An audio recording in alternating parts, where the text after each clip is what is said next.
Boa noite a todos. Que a paz do Senhor Jesus permaneça conosco hoje e sempre. Quero agradecer aqui o convite que o Senhor José sempre nos faz para podermos estar aqui com vocês, termos a grande felicidade de reencontrar amigos, né? Então, para mim é muito importante essa oportunidade de trabalho que vocês me dão. Muito obrigada pela oportunidade. Bom, hoje nos coube falar sobre o 14º capítulo do nosso Evangelho, que é honrai vosso pai e a vossa mãe. Este capítulo, ele tem esse título como uma das leis mosaicas, mas ele num todo, ele sempre centraliza o problema da família. Como a nossa irmã disse no início, o lar é o nosso primeiro contato, e vamos dizer assim, é a célula mais importante da humanidade. É a nossa família. Então, por ter esse título, nós vamos abordar aqui os itens do capítulo e vamos falar muito sobre o nosso relacionamento familiar, que é tão importante. Porque a família, como diz a antiga frase muito conhecida, é o berço da civilização de um povo. É a célula máter da sociedade. Então, nós nem temos a dimensão de quanto é importante para todos nós. Tanto é que Deus já nos concede a oportunidade de, quando reencarnamos numa família. Para nos mostrar que nós precisamos desse contato uns com os outros, nós precisamos desse relacionamento, nós precisamos dessa união. Então, no primeiro item, fala aqui sobre a piedade filial. Então, o respeito, né? Então, a frase diz: honrai vosso pai e a vossa mãe. Então, não é só respeitar, é honrar.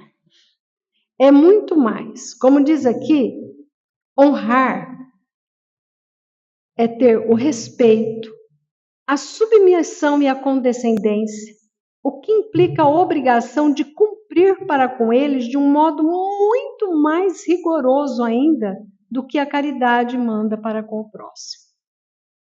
Então, honrar o vosso pai e a vossa mãe. É muito sério, porque a gente encontra... Eu já fui diretora de um asilo. E tivemos a oportunidade de ver tantos desprezos como os pais. Lá, uma época, teve uma senhora, mãe de 10 filhos. Nenhum aparecia para vê-la. Ela não tinha uma das pernas, e como nós estávamos ali todos os dias e atendíamos com carinho, até ela era uma baiana, e ela dizia assim para mim: eu estou com vontade de comer paçoca. Eu não sou baiana. O que eu levava para ela? A paçoquinha que a gente conhece, de amendoim, né? Aí chegava eu lá com a paçoca que a gente conhece aqui. Não é essa. Eu quero paçoca. Aí eu levava um pé de moleque. Eu quero de amendoim. O que a gente conhece aqui? Paçoca é pé de amendoim. Até eu descobri que a paçoca era tipo uma farofa que eles fazem, né? Que amassa farinha com carne seca. Aí, comentando com uma amiga, eu falei: não sei mais o que eu faço, eu já levei todas as farofas que tem no supermercado para ela. Ela falou: não, pode deixar que eu faço. Aí ela fez lá, eu levei para ela. E essa senhora tinha 10 filhos, nenhum aparecia para ver.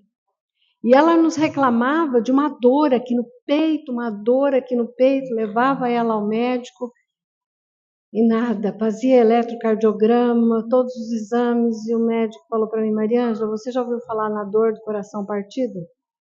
A dor da angústia. E eu cheguei a procurar um dos filhos, que era um barbeiro, e ele me colocou para fora da barbearia deles, que quem sabia da vida dele era ele. Eu não me importei com isso, porque eu fiz o que eu tinha que fazer. Eu sou bem assim, eu não me irrito com a má educação, às vezes, das pessoas, se eu estou fazendo tudo o que eu poderia fazer. E essa senhora, ela desencarnou no meu braço, o médico de um lado e eu do outro, e ela reclamando dessa dor no peito, fazendo eletrocardiograma e dando os medicamentos, e ela desencarnou.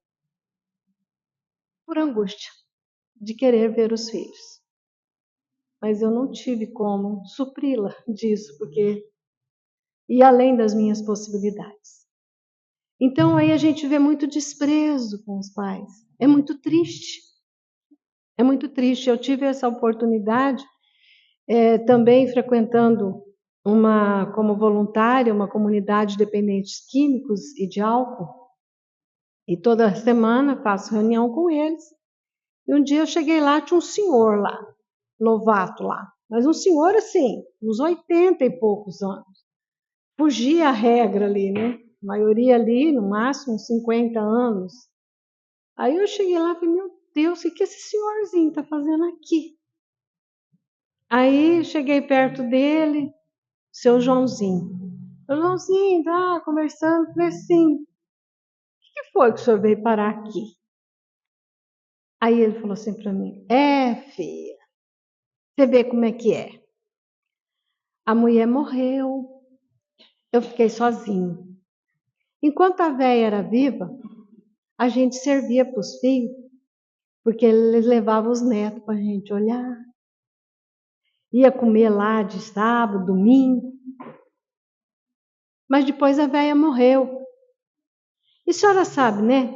A gente, homem, não tem muito jeito dessas coisas de cuidar de criança e nem de ficar fazendo comida. Porque isso não era um costume dos antigos. E aí os filhos pararam de ir. Não vai ninguém lá em casa. E enquanto a velha servia.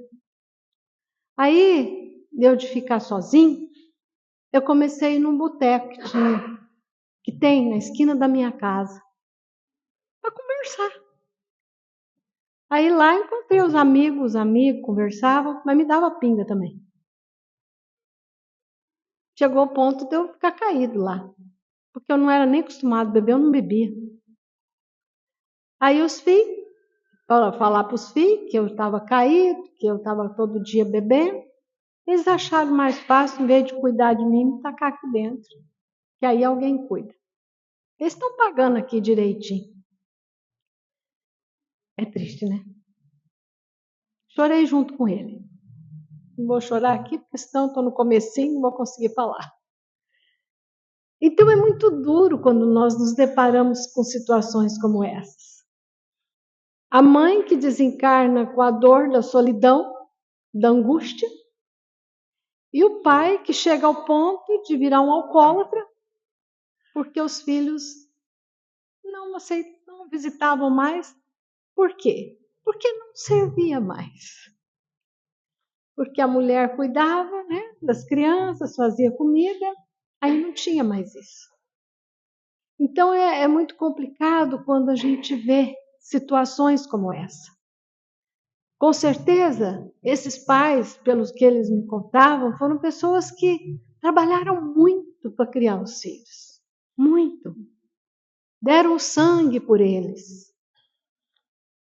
Mas não foram, né, correspondidos, infelizmente. É por isso que muitas vezes nós conversamos com os pais e sempre falamos assim: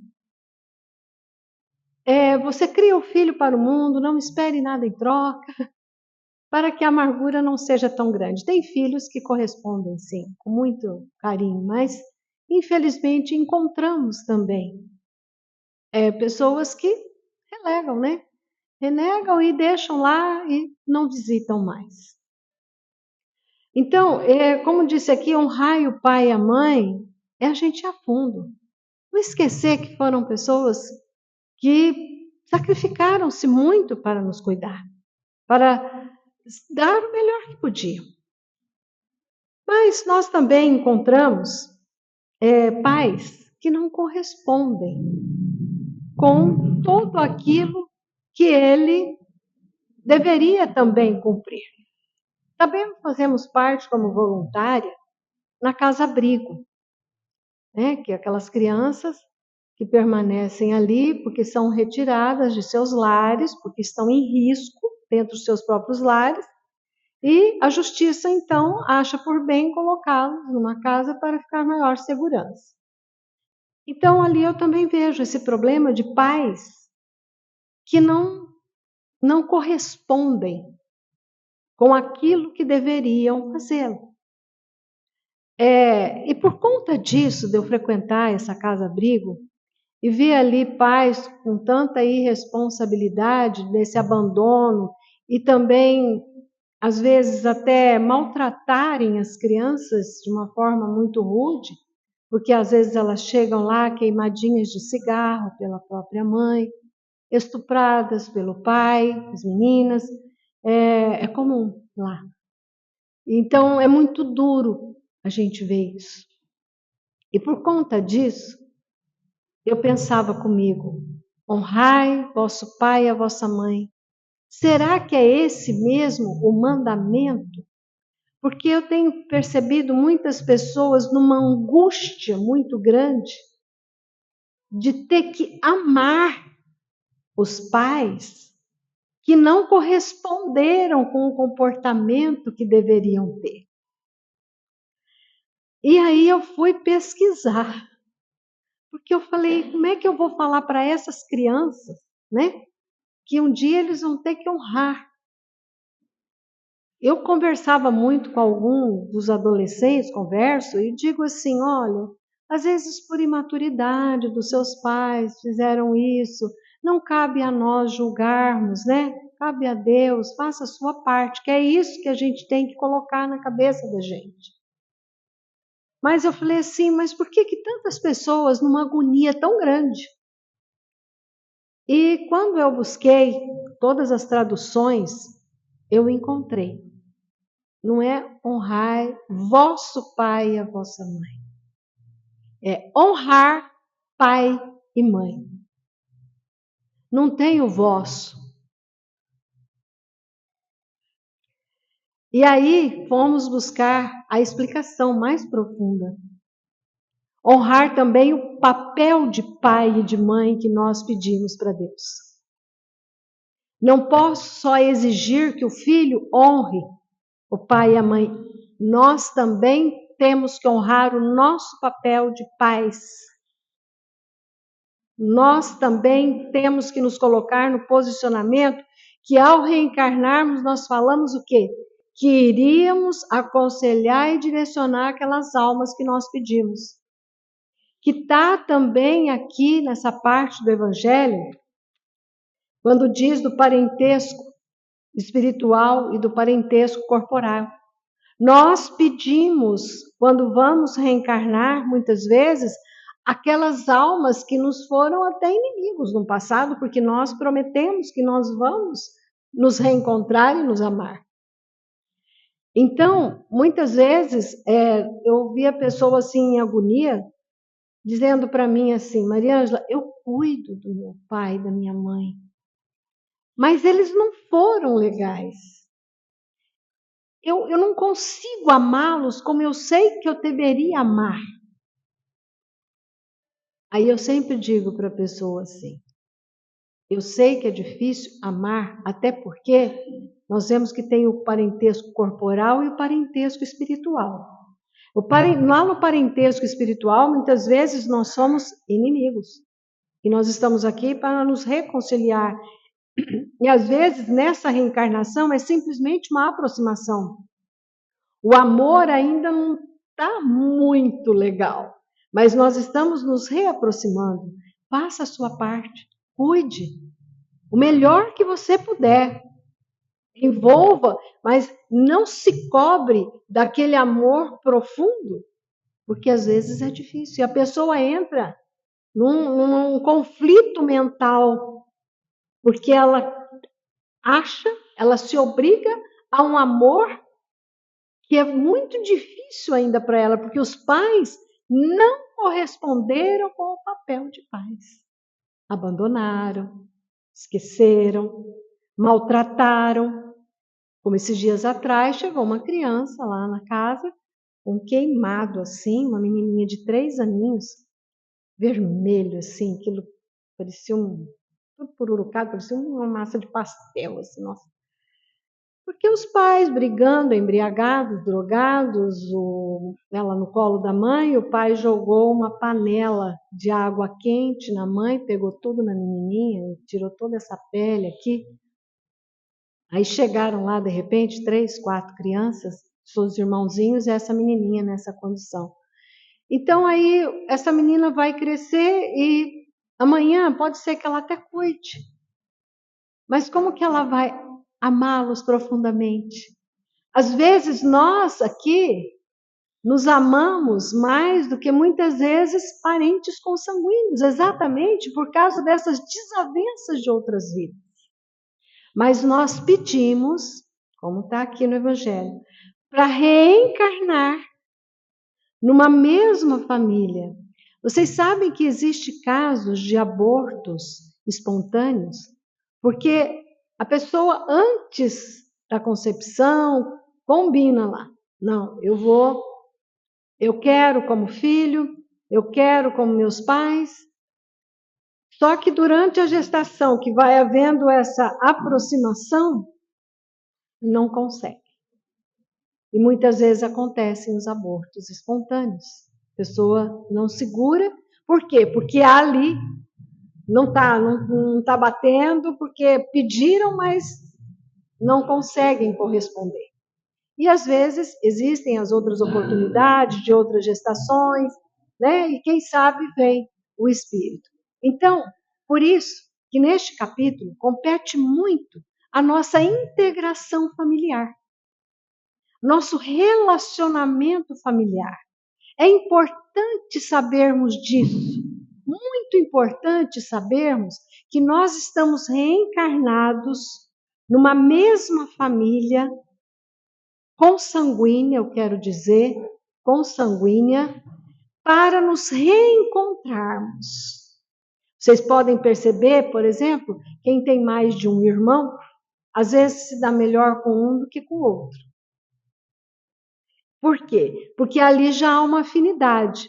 Os pais mesmo, em relação aos filhos, não que a gente goste mais do um do que do outro. Eu tenho 3 filhos, eu gosto tudo igual, com certeza. Só que, às vezes, você tem uma empatia maior com um do que com o outro. Aí os outros acham que você gosta mais do fulano, não é assim que acontece?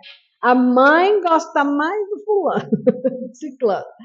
Não é, a gente não gosta mais. É porque, às vezes, existe uma compatibilidade maior por causa de outras vidas. São espíritos que, às vezes, somos mais afins. Contar uma particularidade minha, o meu primeiro filho, na época que ele nasceu, eu ficava em casa, eu não trabalhava nessa época. E eu cuidava dele o dia inteiro, e eu sempre fui louca por criança. Eu amo criança. Qualquer criança, eu fico doida.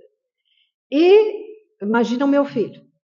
Eu ficava em cima dele o dia inteiro. O pai chegava em casa, meu marido chegava, ele se jogava com o pai. Não queria mais nem saber de mim. Nossa, eu queria morrer com aquilo. Porque, imagina, ele tinha que ter preferência por mim. Eu que ficava. Nessa época eu não era espírita. Aí passaram os anos, ele tinha uns 3 aninhos. Um dia ele sentado na sala, no tapete, brincando. De repente, ele olhou para mim e falou assim, uma criança de 3 anos, eu te odeio. Pensa numa pessoa que chorou que nem louca. O que uma criança de 3 anos entende pela palavra odiar? Ela nem sabe o que é isso. Passei uma época da minha vida amargurada. Falei, por que, meu filho? E ele falou assim e virou e continuou brincando.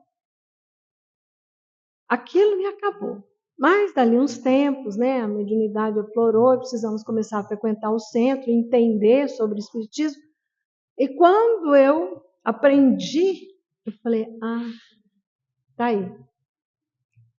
Nós, no passado, não fomos muito amáveis um com o outro. Com certeza, não sei o que eu fiz. Aí, com o passar do tempo, Ele foi ficando mais mocinho, né? Já tinha lá seus 11, 12 anos, a gente frequentando o centro, eles frequentando a evangelização, tudo. E ele também entendendo sobre a doutrina, né? Começaram a aprender sobre reencarnação. E todas as vezes que eu ia abraçá-lo, ele me empurrava. Ele punha a mão assim. E eu deixava, né? Com o pai, a maior afinidade. Com o pai, tá tudo certo.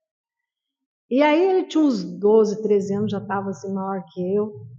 Eu fui abraçá-lo e ele só segurou assim. Aí eu falei, Fernando, senta aqui, vamos conversar? Falei, você já entende sobre reencarnação, né? Você não acha que eu posso ter feito alguma coisa para você no passado? E eu vim como sua mãe, meu filho, para a gente se entender, para a gente se amar. Eu posso te garantir que eu te amo muito, mas eu tenho certeza que você tem essa resistência contra a minha pessoa. Ele começou a chorar, soluçar e falou assim, mãe, é tão duro para mim. Você vem me abraçar, eu quero te abraçar. Mas eu não consigo, mãe. Por isso que eu te empurro. Eu nem te empurro, eu seguro, porque eu não consigo. Aí eu falei, filho, então vamos acertar isso. Nós estamos aqui para isso. Aí ele, de repente, assim, ele abriu os braços, me apertou, me deu um beijo, falou assim, consegui. Então, olha como a gente entende, eu tenho até na minha família isso. É só a gente observar. Mas ele ficou tudo bem comigo, me abraça, mas ainda a afinidade dele com o pai é muito maior do que comigo. Então, está muito claro aí. Por isso que é tão bom a gente ter esse entendimento da doutrina, para podermos entender e ir em busca daquela alma que é consanguínea a nós e que nós temos tanta desavença, tanta repulsa.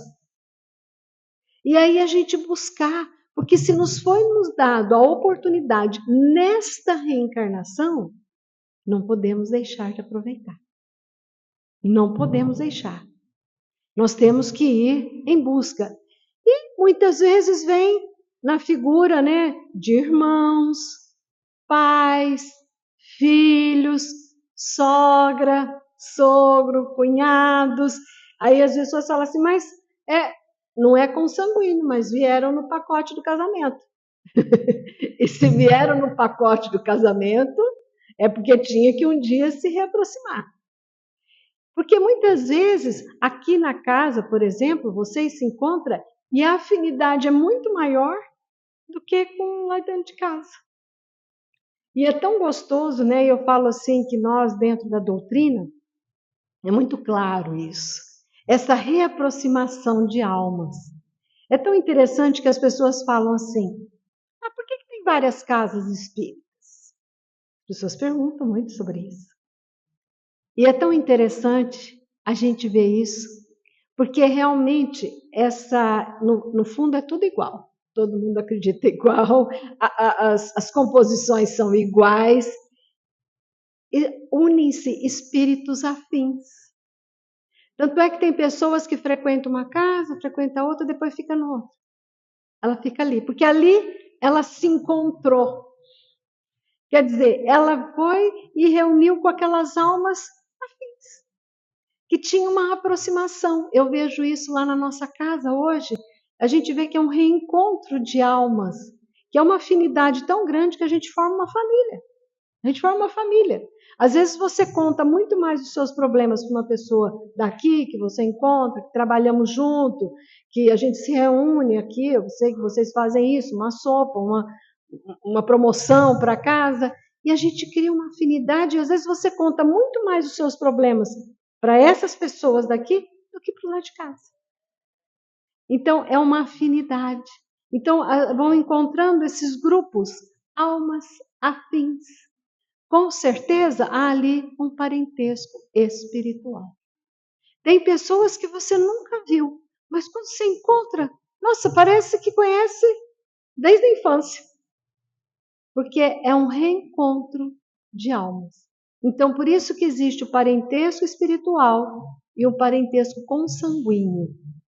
Não é? Dentro do consanguíneo, pode ser um reencontro, como pode também ser um acerto, né, de alguma coisa de um passado. Tem também um item aqui que coube a Jesus quando ele disse que ele foi procurado ele estava num atendimento a uma pessoa, e aí foi procurado pelos seus parentes, seus irmãos e sua mãe. E foram chamá-lo e ele disse: olha, seus parentes estão chamando aí. Ele disse: quem é meu pai? Quem é minha mãe? Quem são meus irmãos? Aí as pessoas falam: nossa, mas Jesus disse isso? Por que que ele disse isso? Exatamente por aquilo que eu estava falando das almas afins. Pelo que cabe na história, os parentes, os irmãos de Jesus não o tinham como o Messias que as outras pessoas tinham. Não davam para ele o valor que as outras pessoas davam, a não ser a sua mãe, Maria. Os irmãos dele não tinham ele como aquele que veio para mudar o mundo. Então, por isso que ele disse: quem é minha mãe, quem são meus irmãos? Porque ali ele estava com aquelas pessoas que queriam e que precisavam dele.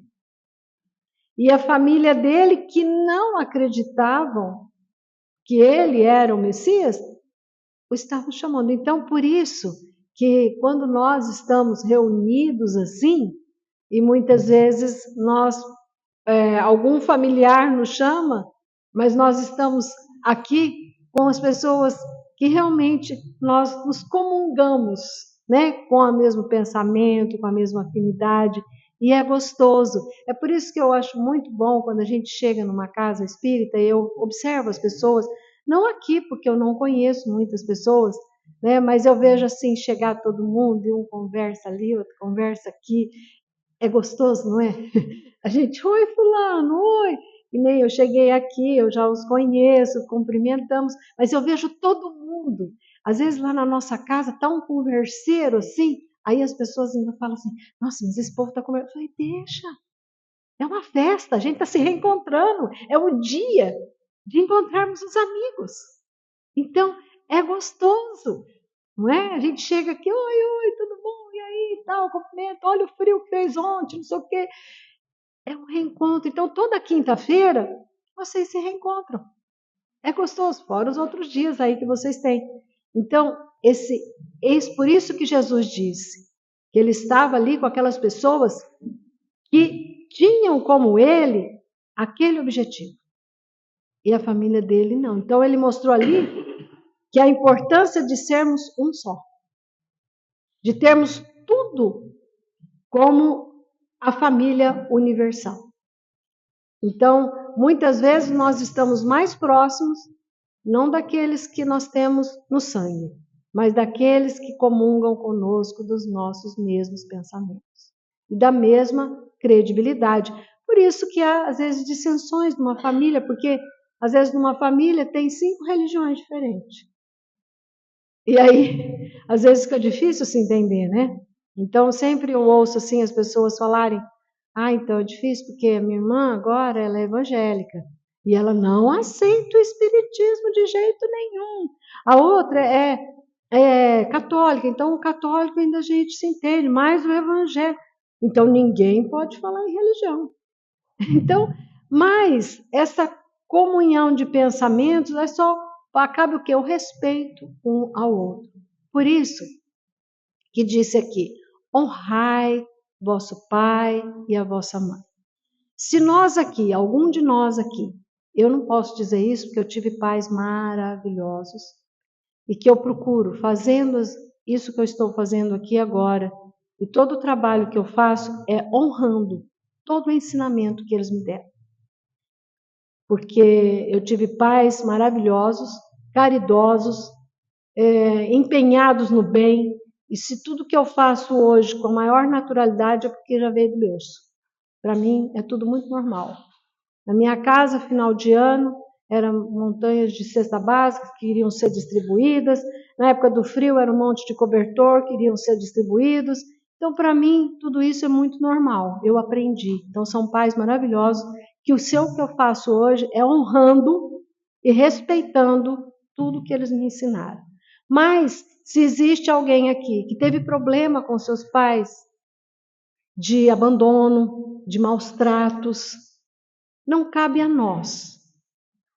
E muitas vezes nós temos que aprender, está lá no 10º capítulo do nosso Evangelho, bem-aventurados os misericordiosos, muitas vezes entender os nossos pais, que não cumpriram com o seu papel de pai e de mãe, por não terem aprendido também, por virem já de um ensinamento errado, ruim, negativo, e eles vão passar aquilo que aprenderam.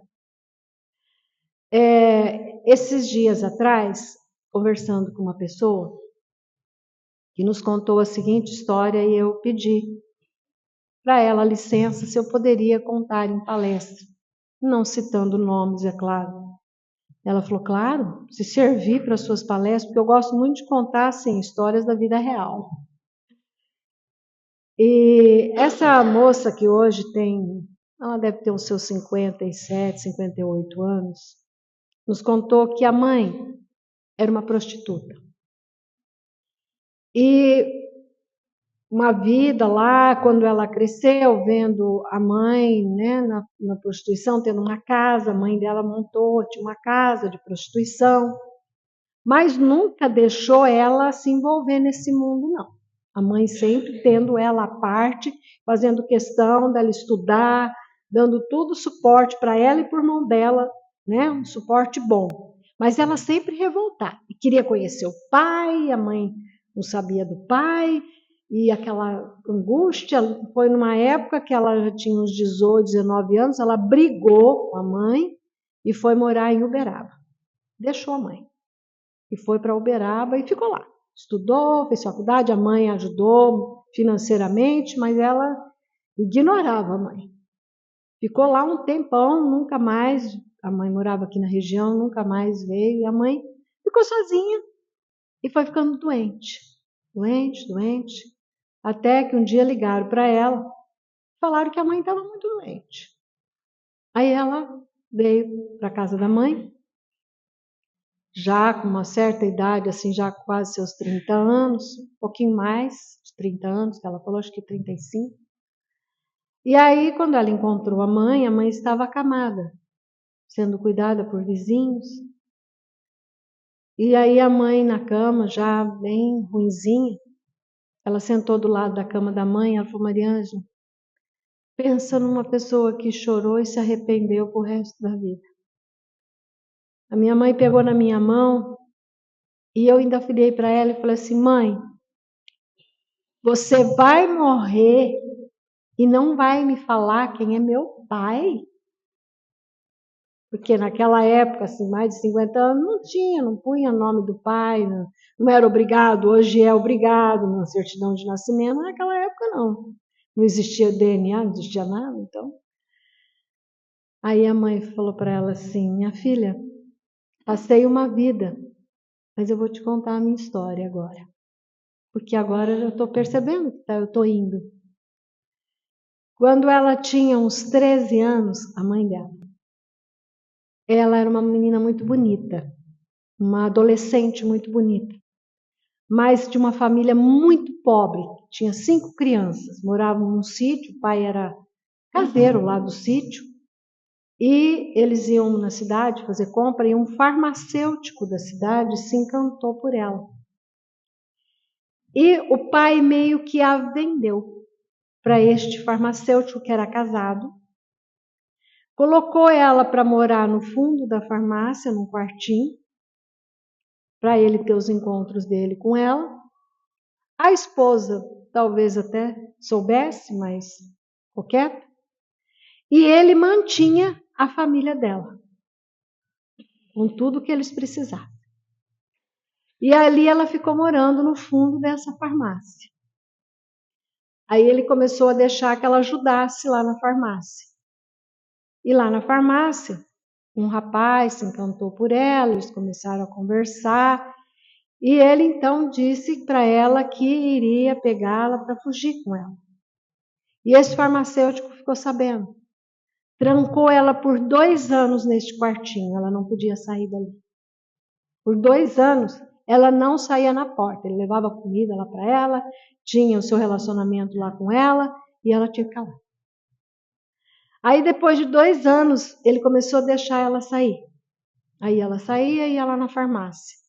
Até que encontrou um outro rapaz e que disse que ia pegá-la, eles iam fugir, que ele ia casar com ela e tal. Bom, pegou ela, fugiu, foi para uma outra cidade, ela engravidou, ele sumiu. O dia que ela falou para ele que ela estava grávida, ele desapareceu. E aí ela teve a criança, arrumou um emprego de empregada doméstica e a família dela ignorou ela. Porque aí depois o farmacêutico, quando ela fugiu, parou de dar todo o suporte financeiro para a família. Então a família a abnegou. Não quis mais nem saber dela, que achou um absurdo o que ela fez. Fugir. Aí ela arrumou um emprego de empregada doméstica, no qual ela poderia levar a criança, que era essa moça que estava me contando a história. Aí se encantou por outro rapaz, a vontade dela era montar a família dela. Se encantou por um outro homem que prometeu casar e família e tal. Ela foi na conversa, o dia que ela contou que estava grávida do segundo filho, ele foi embora também. Aí ela ficou com 2 crianças. Aí era difícil ela arrumar um emprego de empregada doméstica onde ela pudesse levar 2 crianças.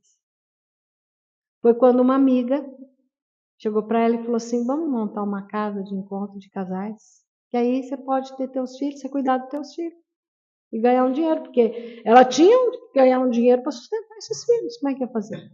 Naquela época não tinha Bolsa Família, Bolsa, não tinha nada. Ou você trabalhava ou não comia. E foi assim que ela caiu no mundo da prostituição. Então essa moça que me contou, ela falou que a hora que a mãe dela acabou de contar a história, ela falou assim: pensa numa pessoa arrependida.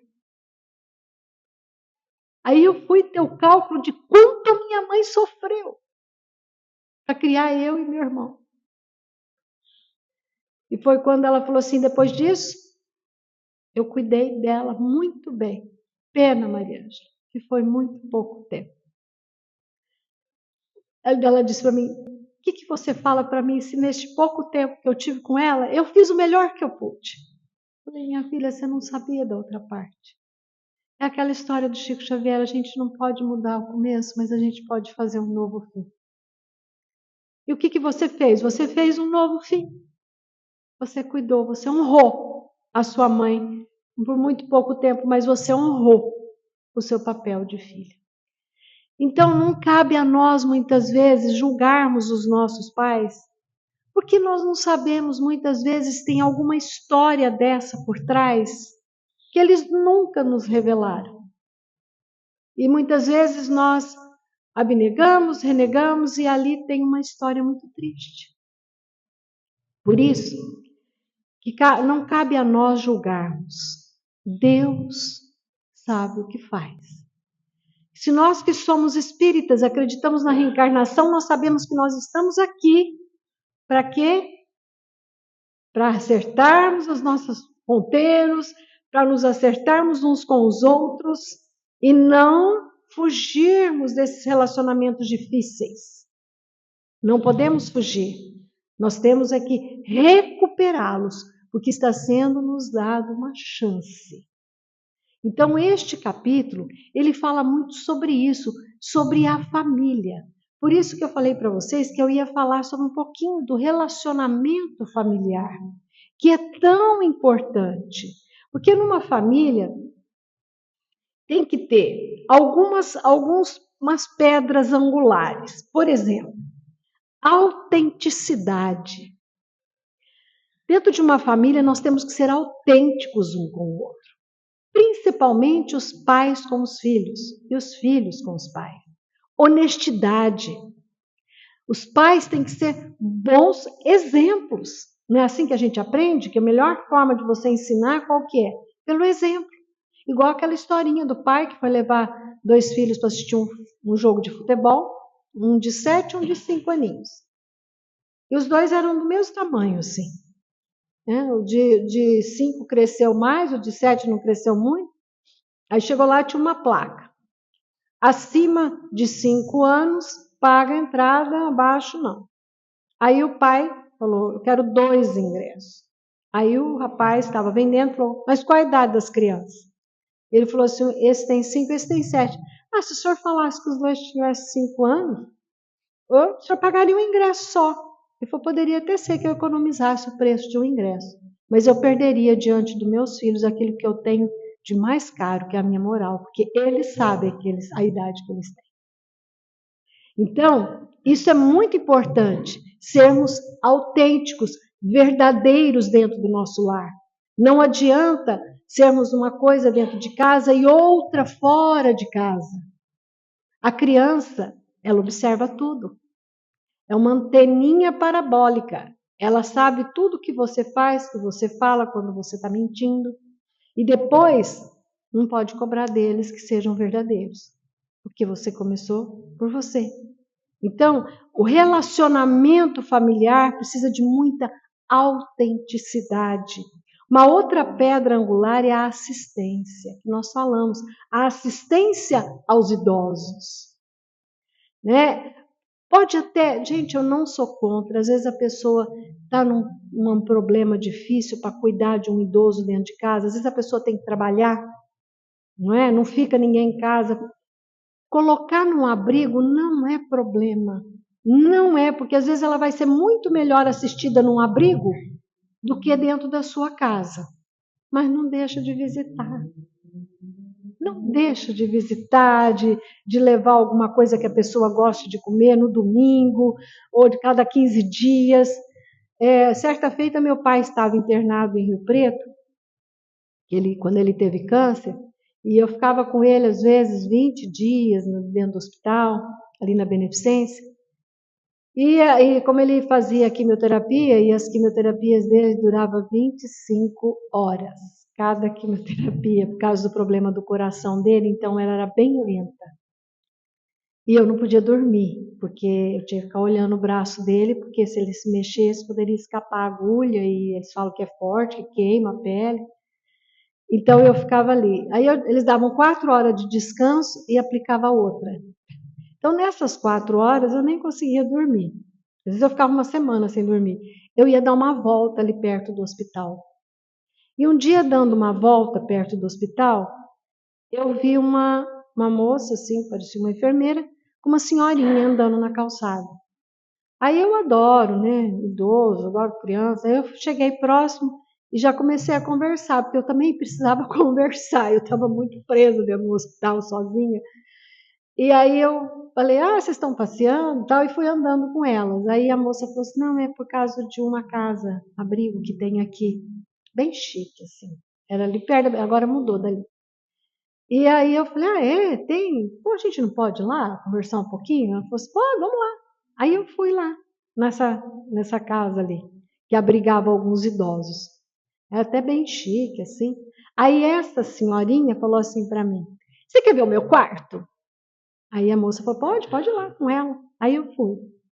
Cheguei lá, ela abriu uma gaveta assim, e falou assim para mim, tinha uns 8, 9 perfumes importados, desses caros aí, que a gente até gosta, né? Mas só vê lá nas vitrines. Tinha um monte de chale bonito. Aí eu comecei a brincar com ela, falei, nossa, peguei um chale, enrolei em mim assim, olha que chique que eu fiquei, né? Falei, nossa, cada perfume aqui, só anda cheirosa, hein? Aí você gostou? Falei, nossa, né? Olha cada coisa linda. Falei assim, a senhora ganhou de presente? Ela falou, ganhei da minha filha, mas se você quiser, você pode levar tudo. E bateu a porta, assim, da gaveta. Eu odeio isso aqui. Eu falei, nossa, por que a senhora está falando assim? Ela falou, por quê? Porque a minha filha, isso aqui é caro, tá? É caro ficar aqui. Mas todo dia 10 o dinheiro tá aí, ó, certinho, ela não deixa de pagar. Ela anda o mundo inteiro. Essas coisas que você está vendo aí, chega aqui pelo correio. Então, para cada lugar do mundo que ela vai, ela manda um chale. Eu tenho mais coisa ali no guarda-roupa. Só que ela não aparece. Eu não queria essas porcarias aí, eu queria ela. O que me interessa um perfume desse aí que às vezes custa R$1.000? O quê? Eu quero ela.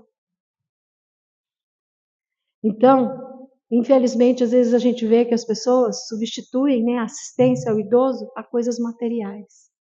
Como fazem muitas vezes com as crianças. Então, é a hora de a gente olhar para essa assistência. Não adianta dar as coisas materiais. Eles querem companhia, uma conversa, um carinho. Que você leve um presente, mas que esteja lá junto com o presente. Não só o pacote. O que interessa o pacote? Quer dizer, essa filha, um desencargo de consciência, mandava um pacote. Caro, porque cada coisa daquela ali devia custar muito. Mas ela não está.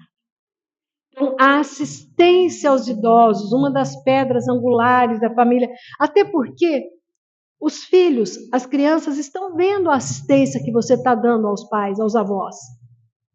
É o que eles estão aprendendo. Amanhã, aqueles que são os pais serão os avós. E como é que vai ficar a assistência? Qual o exemplo que eles tiveram? Uma outra pedra angular da família é a estabilidade, a harmonia. A harmonia dentro de casa, o amor um pelo outro, sabe? O carinho, a educação no tratamento um com o outro. Tem uma historinha de um menininho que a mãe desencarnou e o pai ficou com 4 crianças. E ele não se casou novamente e a filha mais velha praticamente passou a ser a mãe. Ela assumiu o papel de mãe, ela era mais velha que os irmãozinhos e ela cuidava daqueles irmãos assim como se ela fosse a mãe. Nem se preocupava em namorar, às vezes aparecia até algum rapaz interessado. Não, eu tenho que cuidar dos meus irmãos. Mas era uma família bem humilde, bem simplesinha. E aí chegou o dia do aniversário dela. O mais velho dos menininhos tinha juntado umas moedinhas, que às vezes ele vendia um sorvete, vendia alguma coisinha, ele juntou lá, um porquinho dele lá, umas moedinhas. Pegou essas moedinhas e saiu para comprar um presente para a irmã. Ia passando em frente uma relojoaria, viu um colar de pérolas na vitrine. Olhou, não tinha nem noção de preço, tadinho. Olhou o colar e falou assim: nossa, minha irmã vai adorar esse colar. Nossa, vai ficar lindo nela, comprar. Chegou no balcão, a moça me atendeu, o dono da relojaria estava ali, e a atendente atendendo. Ele botou as moedinhas dele como se ele estivesse colocando ali milhões de dólares. Porque ele tinha juntado com tanto, né, carinho, com tanta força, com tanto apego naquilo. Colocou ali e falou assim: eu quero aquele colar que tem lá na vitrine. Vai ficar lindo na minha irmã. Aí a moça falou assim: então, meu filho, mas não dá, seu dinheirinho não dá. Dá sim, moça, eu vendi um monte de sorvete, dá sim, pode contar aí, você vai ver que dá. Aí o dono da relojaria começou a escutar a história, veio. Falou: por que você quer dar para sua irmã? Ele falou: sabe o que quer? A minha mãe morreu. E a minha irmã cuida da gente como se fosse a nossa mãe. Ela não quer nem namorar, moço. Ela falou que só quando a gente crescer. Ela cuida muito da gente. Com o maior carinho, ela merece. Ela vai ficar tão linda, ela vai ficar tão feliz. Aí o dono da relojaria ficou acabado com a história. Falou: jura, você ama tanto assim a sua irmã? Ele falou: muito, muito. Porque ela é tudo para mim. Ela é tudo. Porque a minha mãe morreu, moço. Ficou a minha irmã e ela faz tudo. O dono da relojaria se comoveu. Embrulhou o colar e falou: não, você vai levar, porque a sua irmã acabou de me dar uma das maiores lições da vida dela. E ele levou. Chegou lá, deu para a irmã. A irmã, como ela assim, ela era educadora dos irmãos, quando ela abriu, ela falou assim: onde você roubou isso aqui? Ele falou: não roubei, eu comprei. Comprou com o quê? Comprei, pegou ele pelo braço, levou lá na relojaria. Moço, olha, meu irmão acho que pegou isso aqui, ó. Tô devolvendo. Aí o dono da relojaria falou, não, minha filha, eu tô aqui em lágrimas. Porque você me deu uma das maiores lições na vida. O que é realmente amar a família? Amar a família é se doar. É dar de si, dar do seu coração, dar do seu pulmão, dar de tudo. E você me deu uma das maiores lições, porque eu ainda não tinha compreendido isso. Eu sou um velho, você é uma moça. E você me deu essa lição pela entrega que você teve pela sua família. Então você merece. Você vai levar este colar, porque eu estou te dando este presente. Então, família é isso. É a gente entender as necessidades e realmente nos doarmos, tanto pela nossa família consanguínea, como pela nossa família universal. Só para a gente encerrando, tem uma historinha que simboliza muito o que é a família. Que eu costumo até às vezes contar quando as pessoas me convidam para fazer alguma prece, em um casamento, como foi da filha deles. Foi muito interessante o casamento da filha deles. Eu fui convidada pela família do noivo. Eu não conhecia, quer dizer, eu achei que eu não conhecia a família da noiva. E aí eu vim aqui em Santa Fé, quando eu vejo, eram eles. Falei, nossa, que surpresa boa. Então, eu costumo contar essa historinha para simbolizar o que realmente é a família. É uma parábolazinha, só para a gente ir encerrando, já estamos no nosso horário. Tinha uma macieira e um menininho que sempre brincava em volta dessa macieira.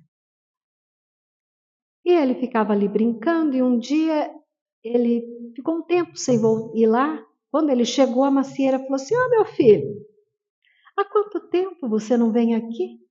Estava com uma saudade? Eu falei, dona macieira, eu cresci, arrumei uma namorada. E eu estou precisando trabalhar, né, para ganhar um dinheirinho, porque eu estou com vontade, né, sei lá, de uma vida melhor. Eu falei, meu filho, não seja por isso. Pegue os meus frutos, venda-os. E você pode comprar até um presente para sua namorada. Nossa, dona Macília, eu vou pegar os seus frutos? Sim, pegue, eu te amo tanto. Ele pegou as maçãs e foi embora. Passou um tempo, ele voltou. Ela, meu filho, tá sumido. O que aconteceu? Ai, dona Macieira, falei para a senhora que eu estava namorando. Agora eu quero casar. Mas para casar, eu preciso arrumar uma casa. Eu sou o homem, eu preciso construir essa casa. Ai, meu filho, eu te amo tanto, não seja por isso. Corte os meus galhos, leve-os, é madeira, você constrói uma casa para você. Dona Macieira, eu vou cortar os seus galhos. Sim, meu filho, eu te amo tanto, leve-os. Aí ele cortou os galhos e foi embora. Passou um tempo, ele voltou. Meu filho, que saudade! Nossa, você está tão sumido.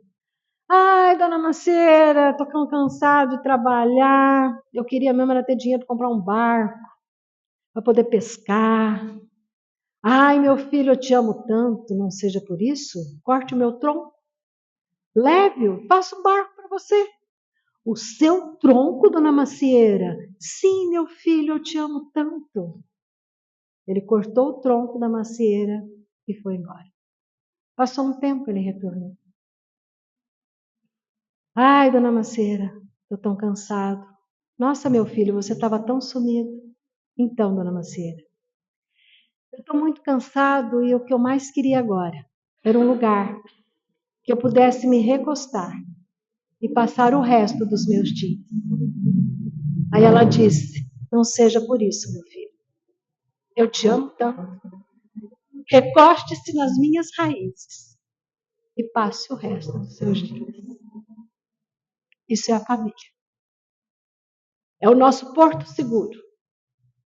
É para onde a gente volta, nas nossas raízes, para que a gente possa passar o resto dos nossos dias. Por isso, a nossa família é a célula máter, é o berço da civilização de um povo, é tudo. Então, vamos honrar não só os nossos pais, mas como toda a nossa família. Que a paz de Jesus permaneça com todos.